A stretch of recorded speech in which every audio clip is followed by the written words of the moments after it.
With the release of the Canon EOS R5, which we got our hands on last week, Canon also released its little brother, the R6.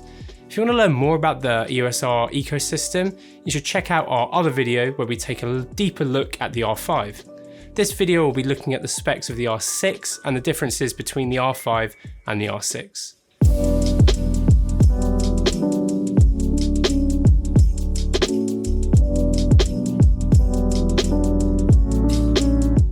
The R5 is Canon's flagship EOS R camera, and the R6 is a more affordable option in the EOS R range. Canon has said that it's kind of a mix of the 60 and 70 lines when it comes to performance.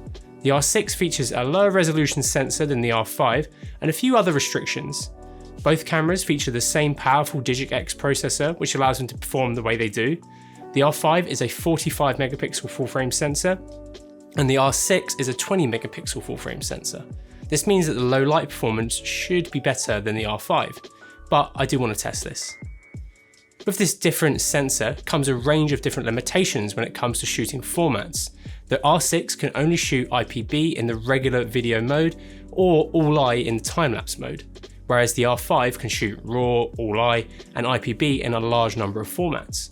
You are also limited to a max recording resolution of UHD 4K, whereas the R5 can shoot 8K, 4K, DCI and UHD and 1080p. With the R6, you can shoot at 4K 60 or 1080p 120, whereas the R5 can do 4K 120p. Here is a list of all the recording formats for the R6. The way the camera oversamples is slightly different too. The camera oversamples in every mode from the full 5.1K of the sensor down.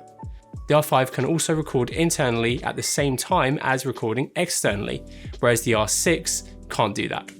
However, you can still output 4K 10-bit 4260p out of the micro HDMI port, which would be a solid option if people want to record a slightly more robust codec with the R6. Because of the differences with the internal formats, you also have different card slots between the two cameras.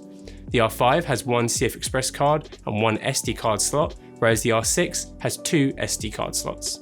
Both cameras feature C-Log and HDR-PQ recording modes, but the R6 can only do this in manual exposure, whereas the R5 can do it in P, TV, AV, and manual.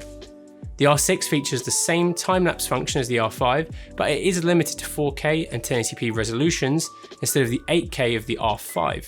The R6 also features the same amazing DAF version 2 as the R5, but the R6 should autofocus better in low light than the R5, as the R6 autofocus is rated for -6.5 EV and the R5 is rated for -6 EV. When we looked at the R5, this is one thing that really impressed us, so I'm really excited to get my hands on the R6 and see how it handles focusing in low light. There are also some differences with the number of focusing points between the two, with the R6 having a few more. There is a range of physical changes between the R5 and the R6 as well. The build is slightly higher quality on the R5 as it uses the same magnesium alloy in parts as the 1DX Mark III, whereas the R6 is made from polycarbonate. This means that the camera looks like some of the more affordable options from Canon and also weighs less than the R5. The R5 weighs roughly 738 grams and the R6 weighs in at around 680 grams, both including a battery and a card. The weather sealing is also different between the two. The R6 is similar to 6D Mark IIs, whereas the weather sealing for the R5 is similar to the 5D Mark IV, so better on the R5. The mechanical shutter on both of them is also rated differently. On the R5 it's rated for 500,000 cycles, and on the R6 it's rated for 300,000 cycles. Both the EVF and back LCD are also different. The R5 has a 5.76 million dot EVF, whereas the R6 has a 3.69 million dot EVF, and the R5 has a 3.15 inch 2.1 million dot resolution LCD, and the R6 has a 3-inch 1.62 million dot resolution LCD. The mode select method is also different, as the R5 has its top screen where you can select the mode, whereas the R6 has a more traditional mode select dial. Otherwise, the button layout is very similar across both cameras, though the R6 features a 3.5mm remote port, whereas the R5 features a flash sync port in its place and a 3-pin intervalometer port on the front. Both have built-in Wi-Fi, but the R5 reaches 5GHz and 2.4 GHz, but the R6 is limited to just 2.4 GHz.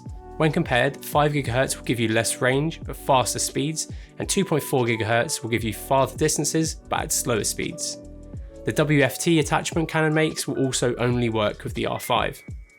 Well, that's everything we know right now that is different between the R5 and the R6. Otherwise, the R6 has just as many amazing features as the R5.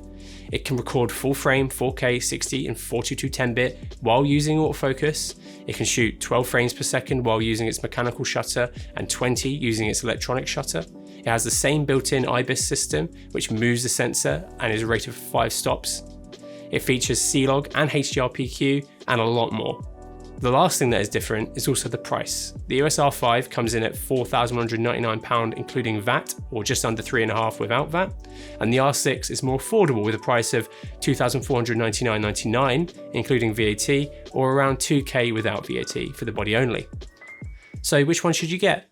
Well, that's tough to say for me at the moment, as I haven't got my hands on the R6, whereas I have with the R5, which you can hear my thoughts about here. I really want to put them side by side and see how the image quality stacks up against each other, especially when recording externally. Otherwise, the R6 looks to be a feature-rich little brother to the R5 that may be a great solution for some. Make sure you hit subscribe and the notification bell to make sure you catch our upcoming image and test video. And if you like the video, please give it a like and let us know what you think of the R5 and the R6 in the comments below. Thanks for watching, and I'll see you in the next one.